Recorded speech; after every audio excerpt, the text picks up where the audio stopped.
Então, vamos dar as boas-vindas a quem está conosco nessa tarde aqui do Rio Grande do Sul chuvosa e ao Ricardo, que veio abrilhantar essa 1 hora de trabalho, né? Esta é uma iniciativa da BRH Rio Grande do Sul e eu estou muito feliz em a gente poder, então, proporcionar esse momento de reflexão sobre sustentabilidade. Eu gostaria de informar a todos que estão participando de que nós temos ali à disposição o chat para perguntas, que poderão ser realizadas durante o período de trabalho, né? Dentro do possível, nós vamos respondendo, né, nesse período de 1 hora. E o nosso tema, eu vou apresentar o Ricardo, que tem uma vasta experiência em sustentabilidade e um currículo maravilhoso, assim, com anos de experiência e de produção na área da sustentabilidade. Ele é um profissional que tem mais de 1000 palestras, mentoria de líderes empresariais de sustentabilidade, atua como membro do Comitê de Sustentabilidade do Grupo Iguá de Saneamento, membro do Conselho do Centro Sebrae de Sustentabilidade. Ele é diretor de sustentabilidade da BRH Brasil, membro do Conselho Consultivo da Abraps, membro do Conselho da Virada Sustentável, faz a consultoria do Programação e de Responsabilidade Social da TV Globo e da TV Cultura. Então, é um grande parceiro aí no tema, o que nos honra muito este momento, em que o Ricardo disponibiliza a sua agenda para que possamos trabalhar um pouco este tema. Eu me apresento, eu sou Jaqueline Calacum, assistente social, diretora de sustentabilidade da BRHRS, e a gente então traz esse tema importante que é, né, discutir a sustentabilidade nesse novo momento. Pós-pandemia ou durante a pandemia que estamos vivendo, esse momento de mudanças, né, esse momento que nos coloca em situação de alerta, né, e que nos faz um convite a refletir a respeito do tema sustentabilidade. Quem está entrando, por favor, vá também colocando ali a sua observação, né, de que está acessando, se está escutando bem também, para a gente poder acompanhar o andamento desse nosso momento interativo. A proposta é realmente fazer um momento interativo, não é uma palestra de exposição do tema, mas uma troca orientada aqui, então, pelo nosso convidado Ricardo Voltolini. Bem, o nosso tema, então, é sustentabilidade, gestão e liderança com valores pós-crise gerada pela pandemia, como um outro normal, que nós estávamos falando antes, um outro normal que a gente chama de competitivo, sinônimo de um investimento bom, inteligente e cuidadoso. Eu acho que esse tema ele é muito instigante, né? É um momento que nós precisamos sim cuidar de todos de nós e por isso acho a questão sustentabilidade ela vem num momento muito propício. Ricardo, por gentileza, eu te apresentei, mas por favor complemente aquilo que achares necessário e você tem a palavra. Gratidão por aceitar o nosso convite da BRH-RS. Em nome da Crismere Delfino Correia, eu agradeço esse momento especial contigo. Eu que agradeço a oportunidade, né, como diretor de sustentabilidade da BRH Brasil. Esse é um pouco também o meu papel, andar o Brasil nas regionais e discutir muito o tema de sustentabilidade. Eu queria começar com um fato interessante que aconteceu logo que eu voltei de férias esse ano, no primeiro dia, de 6, 7 de janeiro, me liga um jornalista de um site Yahoo e querendo fazer uma entrevista comigo sobre sustentabilidade. Já dei inúmeras entrevistas sobre o tema e o que me surpreendeu naquela entrevista foi que o jornalista, num dado momento, fez uma pergunta que eu nunca tinha nunca ninguém tinha me feito. A pergunta era: você acha que este ano de 2020, então, janeiro, né, será o ano da sustentabilidade? E aí eu disse a ele: eu não tenho nenhuma dúvida de que será o ano da sustentabilidade. Eu elenquei uma série de fatos globais, né, um encadeamento de fatos que começou em agosto do ano passado, quando 181 empresas americanas fizeram um manifesto no Financial Times, de capa, pregando um novo tipo de capitalismo, uma empresa com outro olhar, uma empresa mais sustentável. Depois aquilo gerou uma reação em cadeia, capitalismo consciente, sistema B, organizações do mundo inteiro começaram a aderir a este movimento. E aí, no começo do ano, a gente teve o Fórum Econômico Mundial, que é um evento importante, né, em Davos, onde os capitalistas se reúnem para discutir o capitalismo. Então, basicamente é isso. E no evento, 2 dias foram dedicados a discutir um novo capitalismo. Então, na verdade, é uma revisão do modelo atual de fazer negócio. E veja, essa é uma discussão de capitalistas grandes, não é uma discussão de militantes ambientalistas, não. É o capitalismo tentando se rever a partir da ideia de corrigir os seus defeitos. Ele tem virtudes, mas também tem defeitos. Entre os defeitos mais reconhecidos, tem 3 que me parecem importantes. Primeiro, gera riqueza, mas não igualdade. Então, produz riqueza, mas gera desigualdade. Utiliza muitos recursos naturais, e os recursos naturais estão ficando escassos. E tem um olhar ainda muito pragmático e utilitarista para pessoas, né? Então, por exemplo, se a gente pegar os colaboradores de empresas, ainda são vistos como recursos, né? E eles valem pelo tempo e a função que eles dedicam àquela empresa. Pois bem, aí eu disse ao jornalista: eu acho que tem tudo para ser o ano da sustentabilidade por uma razão. Nunca, em 25 anos de atuação nessa área, eu vi tantos fatos globais importantes encadeados levando a uma discussão. Então, no meio da discussão do Fórum Econômico Mundial, vem o maior investidor do mundo, um sujeito chamado Larry Fink, que é dono da BlackRock. Ele tem uma carteira de investimento de 7 trilhões de dólares e diz publicamente que, o mesmo que o Fórum disse, as empresas precisam colocar propósito na frente de lucro. As empresas que não fizerem isso, as empresas que não olharem para os seus impactos sociais e ambientais e corrigirem, eliminarem esses impactos, as empresas que insistirem na tese de lucro que vem em prejuízo de pessoas e meio ambiente, vão quebrar, vão desaparecer. Essa foi a mensagem, né? Até aquele momento, uma mensagem muito forte, dita num tom muito firme, por gente que detém muito poder. Muito. Então, estou falando do maior investidor do mundo. Imagina, um homem sentado num baú de 7 trilhões de dólares, que diz assim: não investirei um único centavo de dólar numa empresa que não for sustentável. Esse recado é muito poderoso, muito. Tão poderoso que, naquele momento, disse eu ao jornalista, será o ano da sustentabilidade.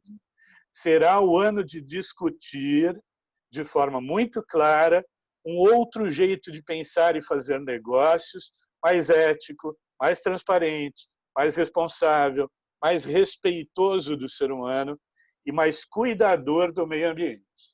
Isso aí já dei uma definição de sustentabilidade contemporânea, simples, né? Bom, aí vem a pandemia, né? A pandemia, naquele momento, em janeiro, ainda estava muito localizada na China, não se sabia a extensão do problema, e eu, como a maioria dos brasileiros, estávamos tranquilos aqui, achando que é um fenômeno chinês, vai ser controlado, tal, etc. Né? Vem a pandemia E no meio da pandemia, interessante que acho que 15 ou 20 dias depois de eu estar em isolamento, como a maioria dos brasileiros pensantes fez, né? Responsáveis fez, estou eu lá e mais uma vez o jornalista me liga dizendo: pera lá, você continua achando que será o ano da sustentabilidade ou agora, com a pandemia, a sustentabilidade vai perder força? E eu disse ao jornalista: eu continuo achando que será o ano da sustentabilidade por uma razão muito simples. A pandemia vai fortalecer os preceitos e as bases. E as empresas que já vinham trabalhando a sustentabilidade na sua cultura, na sua estratégia, na sua gestão, aquelas que já são orientadas por valores de sustentabilidade, vão crescer na crise. As que não, vão descer, ladeira abaixo.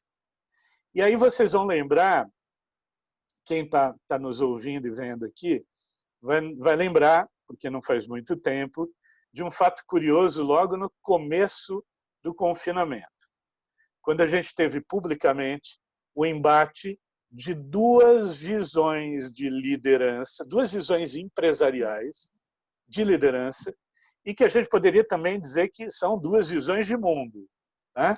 São dois modelos mentais que se opuseram. O primeiro, para o qual eu dei o nome de líderes pragmáticos, né? Colocaram a vida humana depois da economia. Primeiro a economia, né? Não vou nem entrar em detalhes, todo mundo vai lembrar dos casos, né? Todo mundo. Líderes que vieram ao público para pressionar as autoridades públicas, dizendo assim: pô, mas morre todo ano morre muita gente. Melhor a gente não parar a economia, porque se parar a economia, aí vai morrer muito mais. E do outro lado, o que eu chamo de líderes humanistas, ou empresas mais sustentáveis, com uma visão de mundo mais focada nos valores de sustentabilidade, vieram ao público para dizer: vida humana antes, economia depois. E estamos conversados. Não tem discussão. E aí você vê uma série de empresas, veja que eu não estou querendo fazer aqui uma discussão ideológica de oposição de visões. Eu acho que a verdade está sempre no meio, não está nas pontas.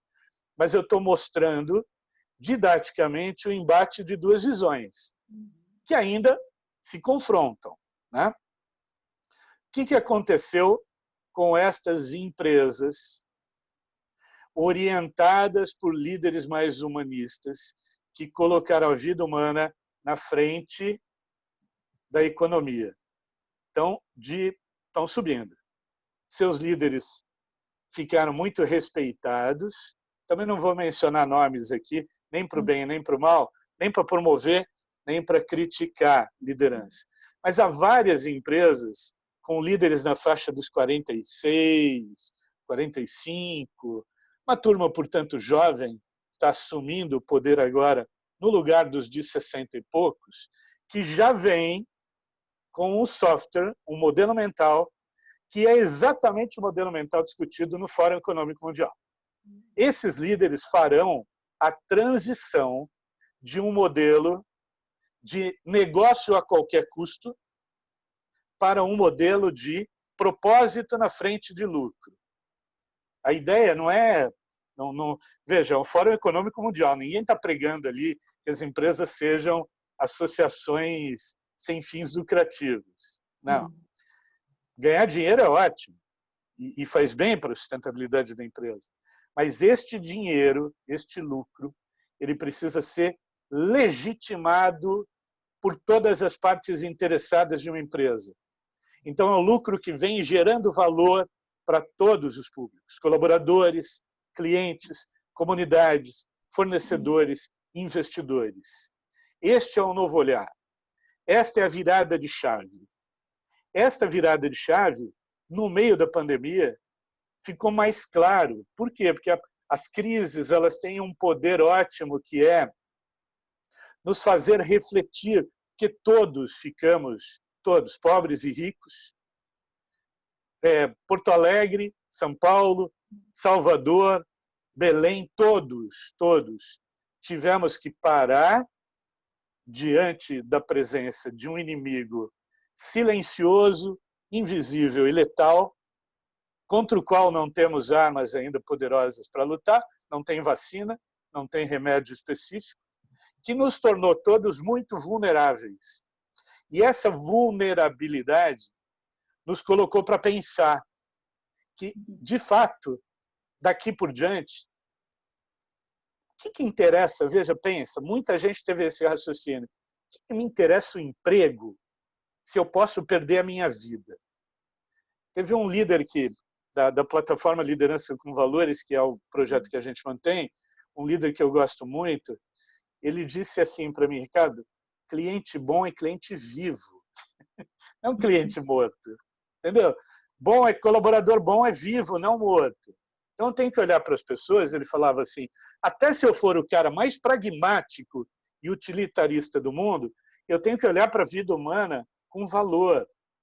E aí a gente viu surgir, não é que esse fenômeno é novo, ele já vinha em curso, mas na pandemia ele ganhou força.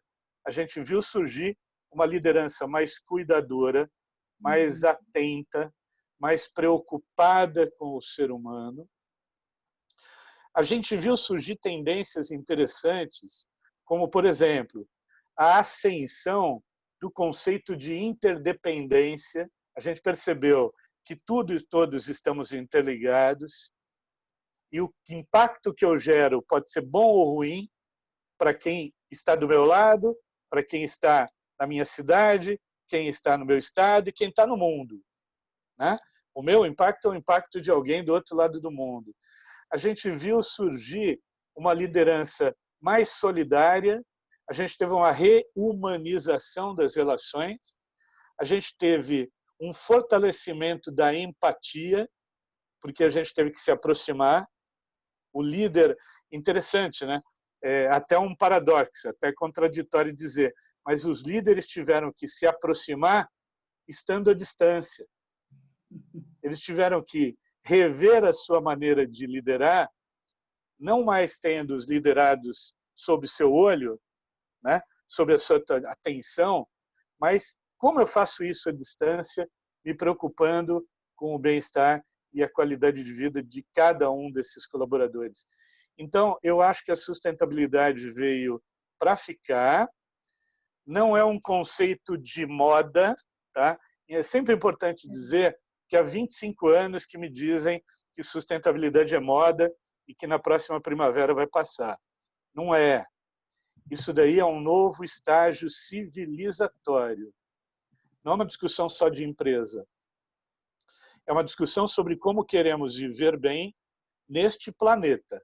E aí, obviamente, isso impacta a empresa, porque a empresa produz e consome recursos, então ela tem responsabilidade.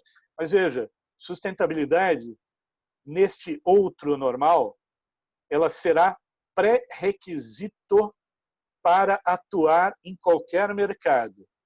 E outro dia, numa live, uma moça de Salvador me fez uma pergunta dizendo, olha, muito legal o que você está dizendo aí, bacana, legal esses líderes que você está dizendo, legal falar de empresas sustentáveis, só que aqui em Salvador, na minha cidade, eu não estou vendo nada disso acontecer. E pior, na empresa onde eu estou, eu não tenho esse líder que você está dizendo, o líder não tem esse olhar. O que você diz a respeito? Procure outra empresa, já. Porque essa onde você está é candidata à extinção. Porque nós não estamos falando de uma questão do mercado brasileiro, nós estamos falando de um estágio civilizatório. É o mundo todo, a humanidade toda. Então, se a sua empresa está muito atrás dessa discussão, preste atenção, porque ela, ficando muito para trás, vai desaparecer. Ricardo, nós temos aqui no chat uma questão que o Charles traz. Ele dá parabéns à nossa iniciativa da BRH e traz assim um questionamento dizendo até que ponto a legislação poderá avançar para incentivar iniciativas sustentáveis. E também pergunta, o Estado tem participação nisso ou é um movimento somente empresarial? Quando a gente fala, né, em sustentabilidade, a gente fala em sociedade, a gente está falando em humanização, né? Provocado também, eu acho, por essa pandemia, como tu diz, a gente está longe, mas a gente está perto, né? Como analisar essa questão da participação do Estado frente à sustentabilidade?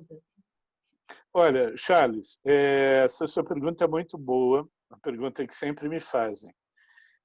Eu acho que a gente vai ver agora uma boa oportunidade do Estado participar.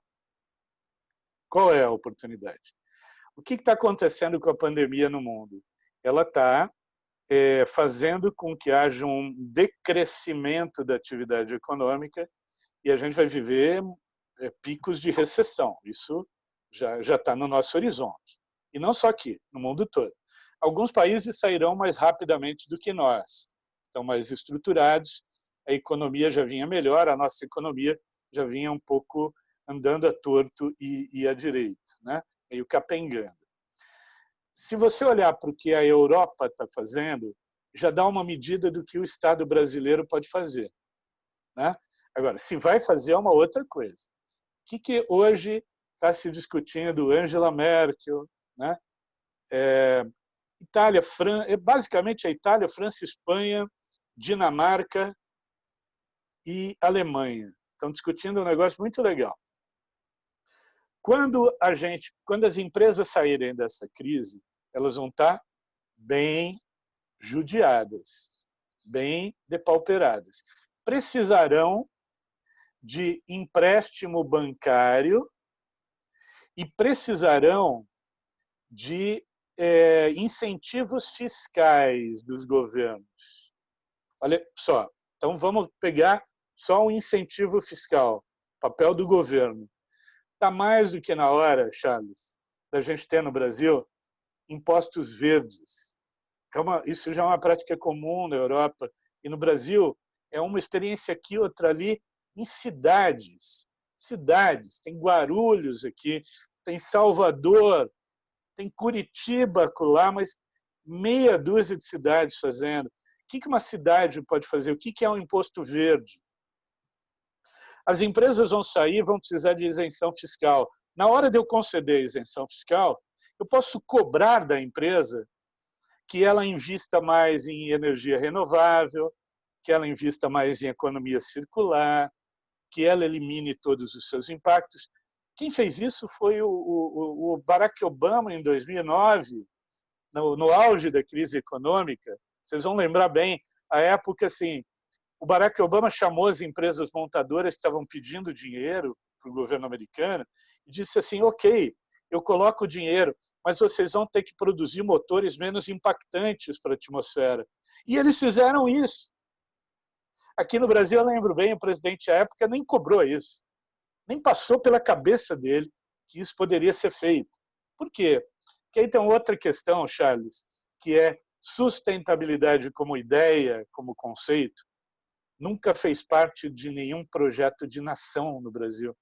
E na Europa é um tema colocado há 30 anos. Por isso que as coisas andam. Agora, que o Estado tem um papel importante, tem, e a gente já tem boas notícias no Brasil sobre isso.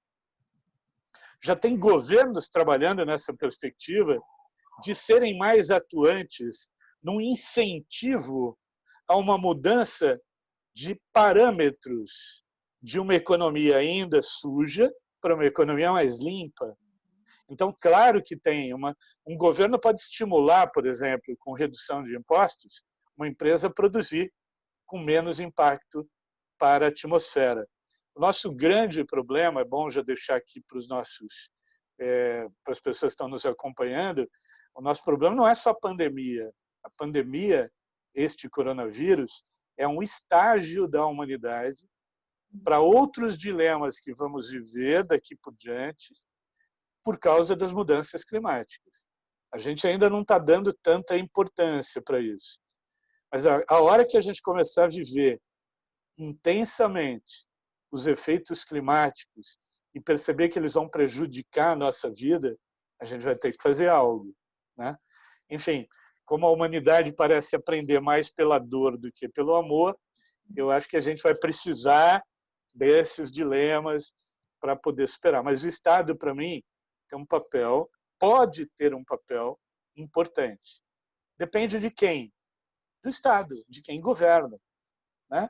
Quem governa precisa entender que estes temas devem estar na agenda de um governo. Não é só um problema de empresa. Pois eu ia comentar de que nós estamos falando de que a sustentabilidade ela tem que estar na agenda estratégica da empresa e estar na agenda de governo, né? O Charles está comentando que é o que ele pensa também. Bem, como que se integra a questão da sustentabilidade numa agenda de uma empresa? Como é que se operaciona isso, se operacionaliza através das lideranças e a conscientização das lideranças para um modo diferente de perceber através dos valores, da humanização no trabalho, das relações? Como tu faria essa análise em relação à questão da sustentabilidade como agenda estratégica da empresa? Eu acho assim, durante uma boa parte da minha vida profissional, eu acreditei que seria apenas uma virada de consciência, mas eu fui um pouco ingênuo nessa minha avaliação. A mudança de consciência depende muito do estágio de consciência em que eu estou. Fazer um salto é a mesma coisa agora. Eu, por exemplo, dizer para você que na semana que vem eu terei aprendido grego. Não vai acontecer, né? Há mudanças que implicam uma revisão muito profunda de valores e crenças. E, às vezes, os indivíduos que lideram até querem fazer isso, mas têm medo de fazer. O que eu acho que está acontecendo agora e que vai puxar o movimento de um jeito mais forte é que até o mercado financeiro já reconheceu, até os investidores já reconheceram que não querem investir em empresas que não são sustentáveis. Então, agora, a batata ficou na mão daquele CEO que durante anos foi resistente à ideia e agora vai ter que correr atrás do prejuízo. Para ele vai ser que nem remédio amargo. Ele não vai gostar disso daí. Ele vai continuar achando que é despesa, que é perda de tempo, mas ele vai ser forçado por uma série de circunstâncias. Então, há muito mais fonte de pressão. Primeira fonte de pressão, para mim, a mais poderosa. Investidor pressionando. Então, o investidor, que é o dono da bola, por meio dos conselhos de administração, vai dizer: é agora, meu irmão. Não vem com conversa mole que não vai fazer. Olha para os seus grandes impactos sociais, ambientais e de governança, ética e transparência e começa a trabalhar para eliminar esses impactos. Ponto. Como você vai fazer? Tem tecnologia, tem experiência, tem profissional para fazer, é só vontade de fazer. Então, vamos dizer que os investidores estão dando um empurrãozinho, né? Tipo, é hora de ir. Mas você tem também consumidores mais críticos, a gente viu agora na pandemia, né? A gente tem colaboradores mais críticos, os jovens também estão querendo trabalhar em empresas que coloquem propósito antes do lucro. Os jovens estão. Então, se você quer ser uma marca empregadora, bacana, percebida como tal, você tem que ter diversidade, você tem que ter compromisso social, né? Você tem que atuar em colaboração com a comunidade, não pode ficar lá no seu castelo um castelo de cristal, olhando o mundo da perspectiva de quem tem um poder. Outra coisa também, as comunidades, as sociedades estão ficando mais críticas. Então, é muita fonte de pressão. Quando você tem fonte de pressão, o bonde vai andar mais rápido. Né? Isso não tenha nenhuma dúvida. Até porque eu já estou vendo aqui, acompanhando da perspectiva de um especialista, vários CEOs perdendo o emprego porque não entenderam este recado. Esse recado hoje ele atende por uma sigla chamada ESG. Se o CEO da empresa de você que está nos ouvindo e vendo ainda não entendeu o que é ESG, dá um Google hoje lá, hein? Que amanhã pode ser tarde. E, environmental, questões ambientais, né?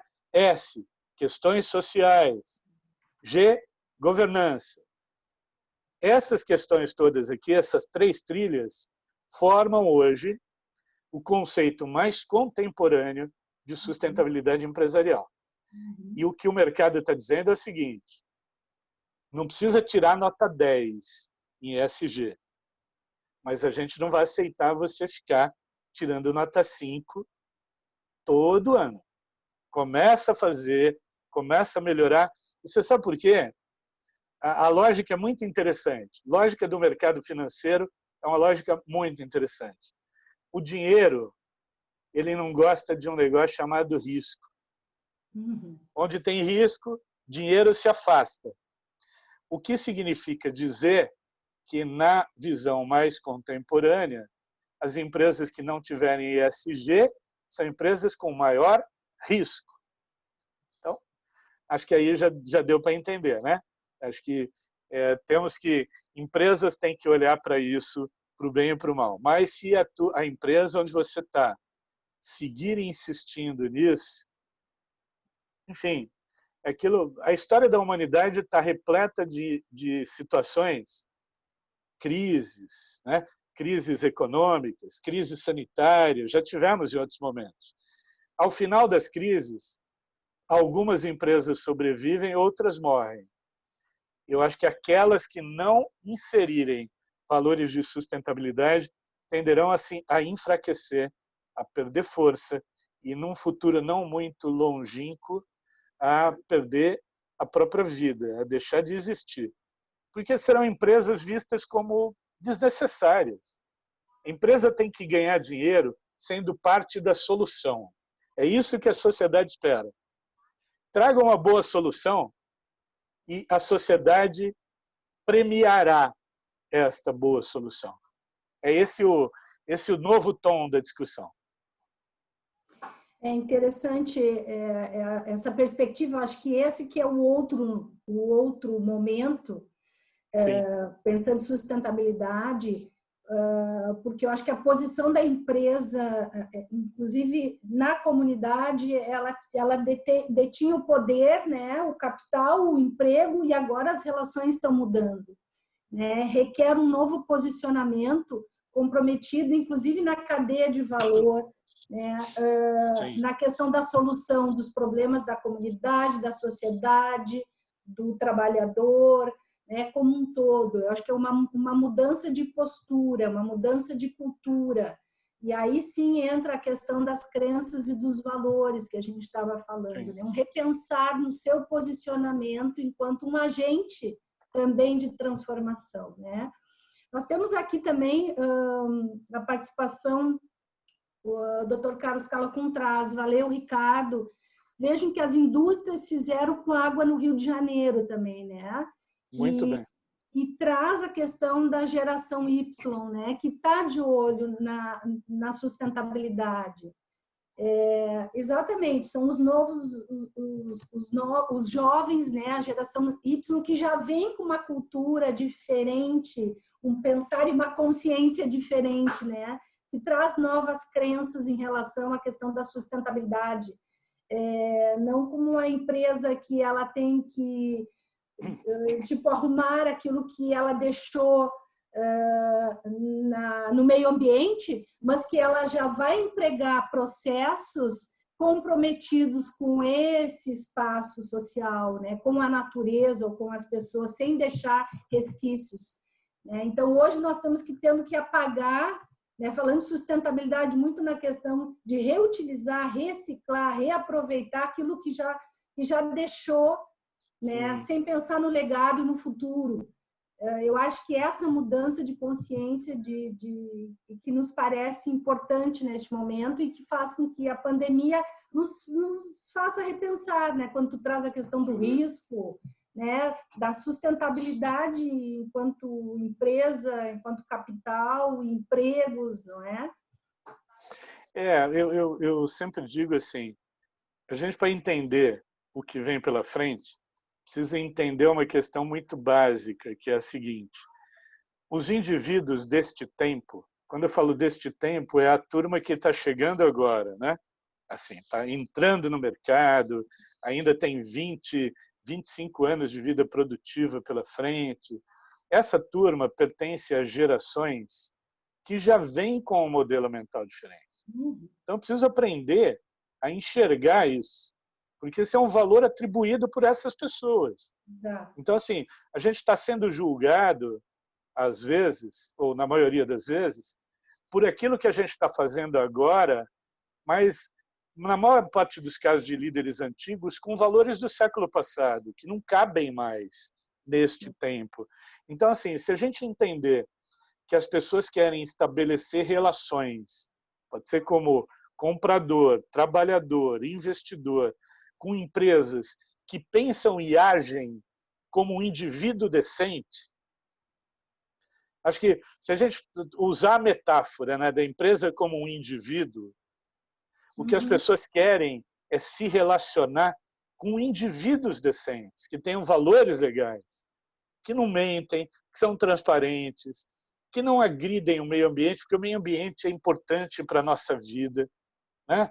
Não dá para ter mais esse olhar, que era um olhar característico do século passado. Tudo bem, joga as externalidades mesmo, porque não era a empresa que pagava, era o poder público que pagava com os nossos impostos. Agora, o que está acontecendo? As empresas estão começando a ser responsabilizadas pelas suas externalidades e elas têm que trabalhar para eliminar.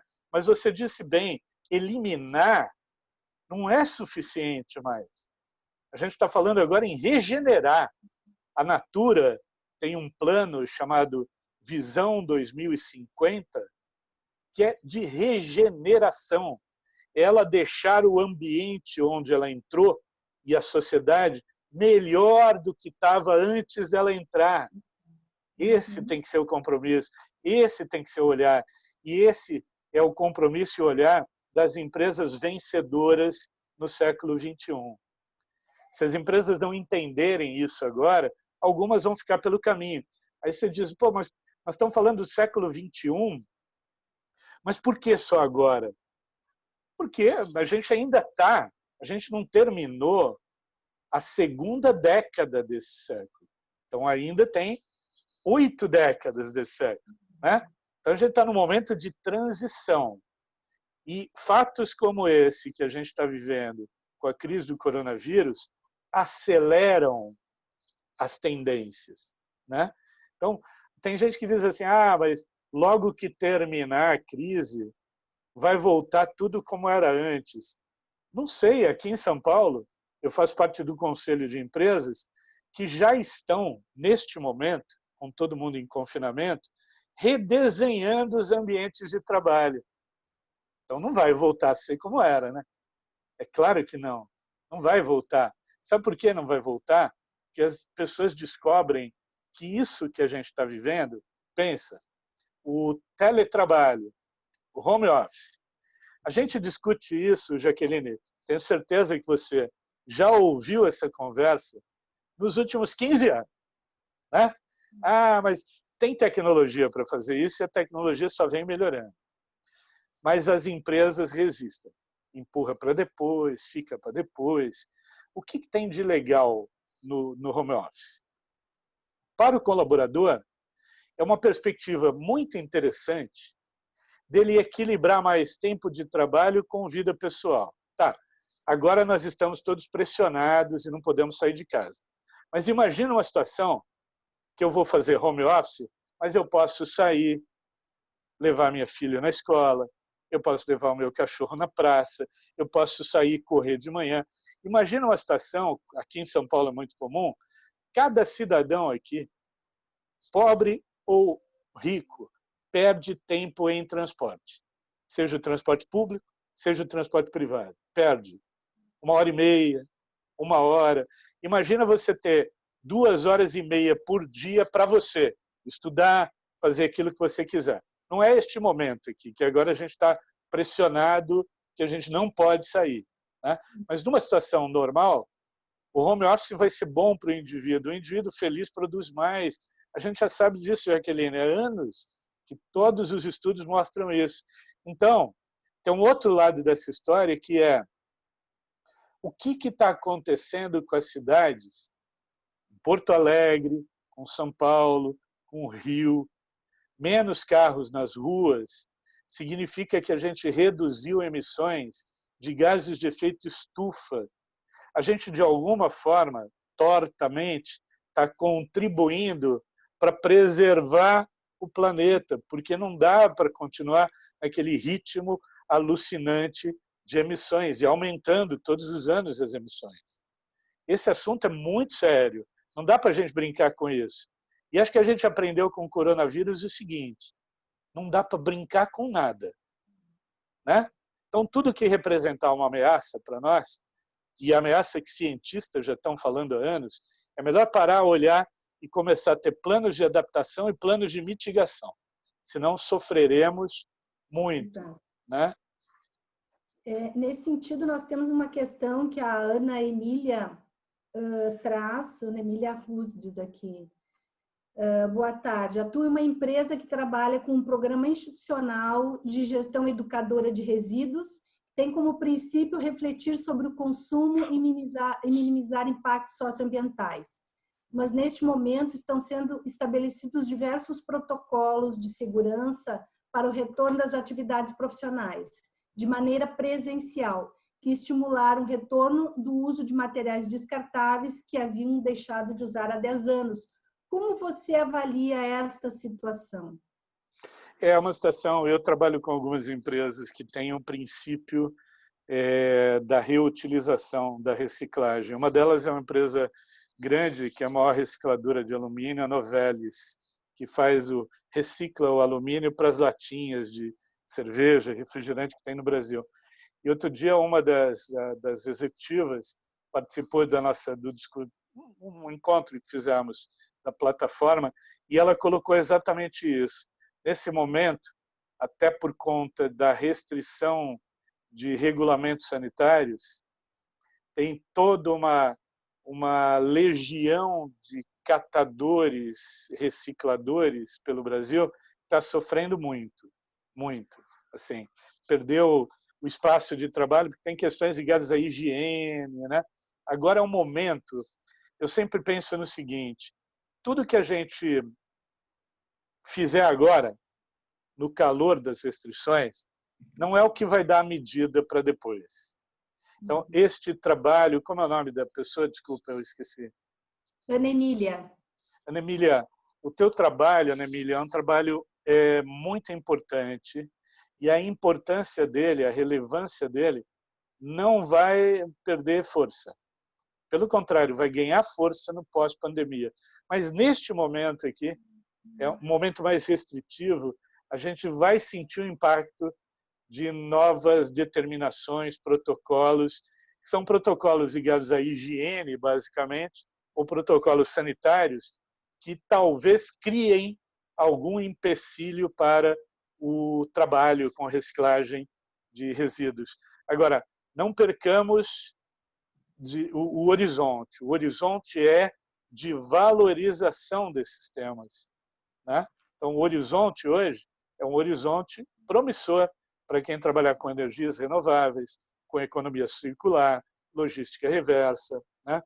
Pesquisa e desenvolvimento de novas tecnologias e novos insumos mais sustentáveis. Todo mundo que estiver nesse campo hoje vai estar num campo ainda promissor e bastante promissor nos próximos anos, até porque nessa área de resíduos a gente ainda precisa caminhar muito no Brasil. Ainda há muito por se fazer, né? Sempre é bom lembrar, a gente tem uma política nacional de resíduos sólidos que foi sancionada pelo presidente Lula em 2010 e não entrou ainda efetivamente para funcionar. Não funciona ainda como lei. Ainda estamos discutindo papéis, responsabilidades. Então, você vê que o Brasil é um país que ainda caminha muito lentamente nessas discussões ligadas ao universo da sustentabilidade. Então, olhemos para a metade do copo cheio ou a metade do copo vazio, né? Tem gente que me diz assim, você fala de que vai aumentar a preocupação com sustentabilidade, mas a empresa para onde eu trabalhava cortou o investimento. Querido, muitas empresas para as quais eu trabalho também cortaram o investimento. A questão é que agora nós estamos no meio de uma emergência, né? A empresa tem que cuidar da saúde dos seus colaboradores, das suas comunidades. Agora é uma hora da gente entender. O pós-pandemia, a tendência, do meu ponto de vista, é que os temas de sustentabilidade voltem com uma força maior. Ainda haverá um resquício de descapitalização. Então, não imagine que no próximo ano a gente vai ter grandes investimentos em tecnologias, em pesquisa, desenvolvimento. Agora, todo mundo que trabalhar com os temas de sustentabilidade não vai ter falta de trabalho nos próximos anos, isso eu garanto. Ricardo, eu estava pensando que seria um caminho, um foco, penso tanto como agenda de governo, como agenda privada das empresas, né? Os ODS. Os ODS, eles têm uma importância enorme. O que é o ODS, na verdade? O ODS funciona como uma grande agenda de compromissos. Então, é como a nossa agenda de compromissos. Qual o papel que tem aquela agenda do celular ou aquela agenda de papel? A gente anota o que tem que fazer. Pode ser que a gente não faça, mas a gente anotou. A vantagem de ter uma agenda global é que até 6 anos atrás, 7, quando não tínhamos, ou tínhamos uma agenda que ainda era muito social, que era, na verdade, se falava em ODMs, que eram Objetivos do Desenvolvimento do Milênio. O que a ONU fez? Uma grande sacada. Ela juntou todos os países signatários, gente de todos os setores, e costurou, ao longo de 2 anos, uma agendona global. De tal modo que, ao invés da gente, como no passado, ter agendas individuais, a minha empresa X tinha uma agenda, a empresa Y tinha outra, agora o mundo tem uma agenda. E o ideal, o convite da ONU, que é um convite, mais do que um convite, uma convocação, é que quanto mais trabalhamos todos juntos, né? Pessoas, empresas, governos, escolas, universidades, todos juntos, na construção de solução concreta para atingir os objetivos na Agenda 2030, não vai mais 2030, tá? Não vai, a pandemia já atrasou, então não vai. Mas, enfim, quanto mais nos comprometermos com isso, juntos, melhores serão os resultados. A gente tem mais foco. Então, o que é legal da agenda dos ODS, e eu sou um incentivador dela, eu sou porta-voz dos ODS. Use a agenda dos ODS na tua empresa. Mas a minha empresa ela não está preocupada com isso. Pena. Então, faça o seguinte, você, indivíduo, use a agenda do ODS para você. Mas eu não sou empresa, não provoco impacto. Tem vários pontos ali que, se você mudar hábitos e comportamento, já está contribuindo para a agenda. Então, eu acho que a agenda dos ODS é a nossa grande agenda, e tem uma frase que eu gosto muito, que é uma frase que é o espírito da agenda dos ODS. No mundo de prosperidade que todos almejamos, não se concebe a ideia de deixar ninguém para trás. Isso, para mim, é legal. Ninguém pode ficar para trás. Toda vez que tiver... Acho que esse é um sentimento que veio muito forte durante a pandemia para aquelas pessoas que já vinham refletindo sobre valores. Para mim, foi muito forte. Qual foi a força? eu descobri o seguinte: me incomoda ser próspero, me incomoda, me desconforta como indivíduo ser próspero quando eu vejo que muitos irmãos meus brasileiros não têm acesso a uma UTI, não têm acesso a um tratamento médico, não têm acesso a esgoto. A esgoto. Esse é um país que é a 8ª maior economia do mundo e 51% da população não tem acesso a esgoto tratado. Me incomoda de ver muitas pessoas que botaram energia, tempo, dinheiro acumulado ao longo de uma vida de trabalho num negócio no final da vida para poder gerar algum patrimônio para os filhos e netos. Eles estão quebrando agora no meio dessa crise. Então, essa é uma hora, as primeiras atitudes que eu tomei, eu acho que qualquer pessoa pode tomar. Primeiras, eu não vou conseguir resolver o problema do mundo. Eu sou só um indivíduo. Mas eu mantive o salário da minha assistente doméstica, eu mantive o salário da minha fisioterapeuta, né? E continuei dando preferência na compra para os meus fornecedores do bairro.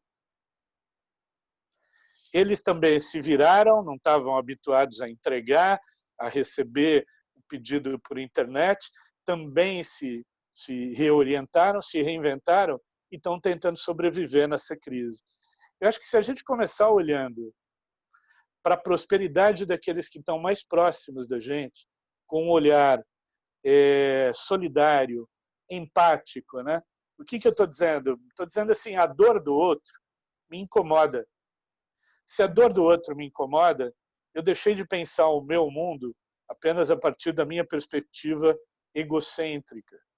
Eu olho o mundo a partir da perspectiva de que felicidade é bom para todo mundo, não só para mim, entendeu? Não só para quem tem recursos. Ela precisa ser um bem de todos os brasileiros. Esse é um país sensacional, um país rico, com várias riquezas naturais e várias possibilidades. Então, eu acho que a gente pode aprender com essa crise aquela noção que eu disse que cresceu da interdependência, né? Eu olhar assim, em torno de mim tem um ecossistema de pequenos fornecedores de serviço, que são as pessoas que eu conheço pelo nome, que alguns são meus amigos. Nessas horas mais difíceis, a gente tem que estar atento a isso e ajudar a manter o ecossistema vivo.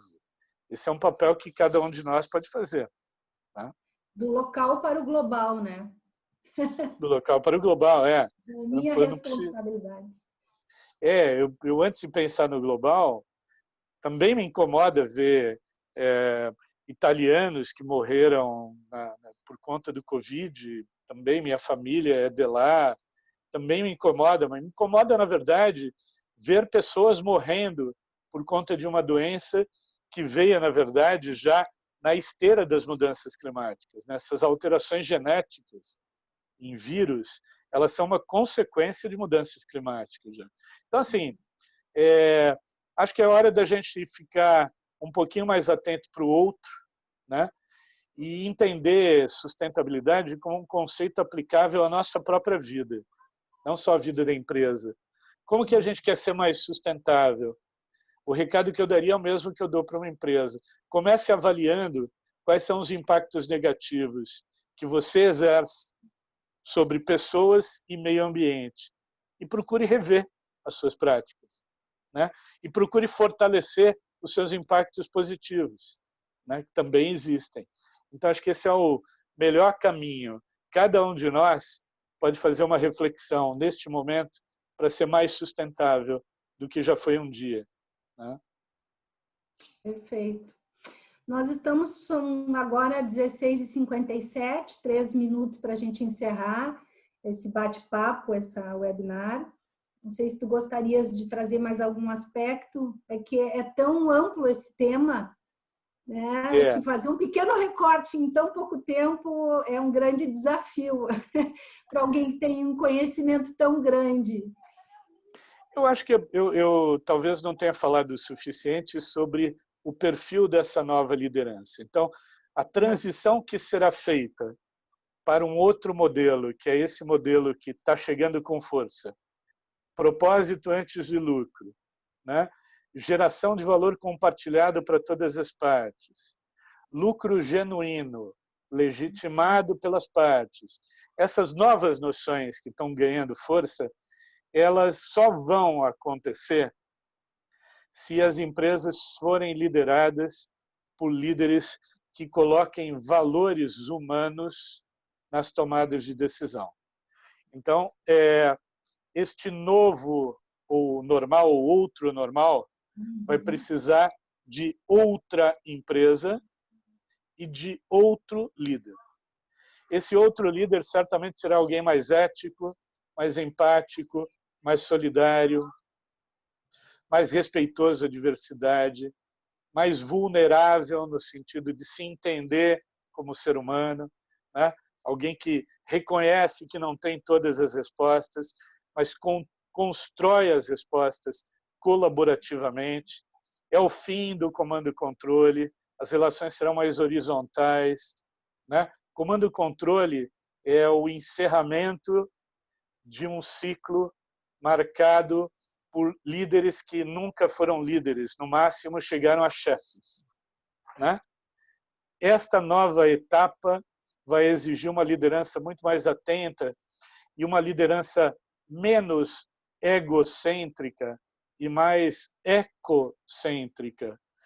Esses líderes e essas empresas não querem mais ser os melhores do mundo, eles querem ser melhores para o mundo. E essa palavra para faz uma diferença muito grande. Esses líderes estão aí. Escolas de negócio terão que rever a maneira de ensinar lideranças. Mas eu diria que a gente pode voltar alguns anos e pensar que os temas de sustentabilidade podem estar no currículo da escola das crianças, como já é na Europa, em que você prepara cidadãos mais conscientes desde a infância, né? Então, há muito o que fazer ainda pelo Brasil, no Brasil. Seguramente eu não vou estar vivo para ver todas as transformações que serão feitas, mas me agrada muito ter o sentimento hoje de legado, de ajudar no começo dessa discussão, né? De tentar fazer as pessoas olharem para um outro modelo de liderar, para um outro modelo de consumir, um outro modelo de produzir. Então eu tenho estado muito feliz comigo mesmo nos últimos tempos por ter feito escolhas que num determinado momento pareceram muito difíceis para mim, para minha família, hoje são escolhas absolutamente justificáveis, né? E o meu recado final é: se você não quer ter a noção da segunda-feira na tua vida, faça como eu sempre procurei fazer. Escolha, faça do seu trabalho uma causa. Olhe para o seu trabalho não apenas a partir da perspectiva do salário ao final do mês, que é importante, claro, mas a partir da perspectiva do quanto esse trabalho pode mudar a vida para melhor de pessoas e de meio ambiente. É isso. Muito bom, Ricardo Voltolini, te escutar neste momento. Assim, as pessoas estão colocando assim a importância de realmente pensarmos num modelo de liderança, né? Um outro modelo de liderança. Aí vem um desafio para a nossa BRH, né? Para poder cada vez mais trabalhar esse conceito de sustentabilidade, perpassando esse modelo de liderança, né? No processo de educação de profissionais, né? As pessoas estão comentando aqui que é importante esse aspecto humanitário com relação que ele esteja sempre à frente, né, do propósito do lucro. Eu acho que essa é a grande mudança. E a gente precisa, sim, encerrar, então, este momento, agradecendo a presença de todos que participaram aqui do nosso webinar, né, da presença aqui do nosso palestrante, o Ricardo Voltolini, que a gente tenha, ou através dos meios digitais, ou pessoalmente, a tua presença aqui na BRH, para que a gente possa continuar esse tema, né, e aprender mais contigo e poder socializar, que eu acho que sim, é esse o legado que a gente pode deixar para a sociedade. 2021 eu quero lançar o meu novo livro de liderança orientada por valores aí em Porto Alegre. Maravilha. Então a gente te aguarda para este momento, que já está breve aqui, né? Mais um pouquinho tu estás aqui conosco. Está passando muito rápido, apesar da pandemia. Está passando rápido, é verdade. O meu agradecimento a todos os participantes, a você, tá? O meu abraço, gratidão. Um abraço, obrigado.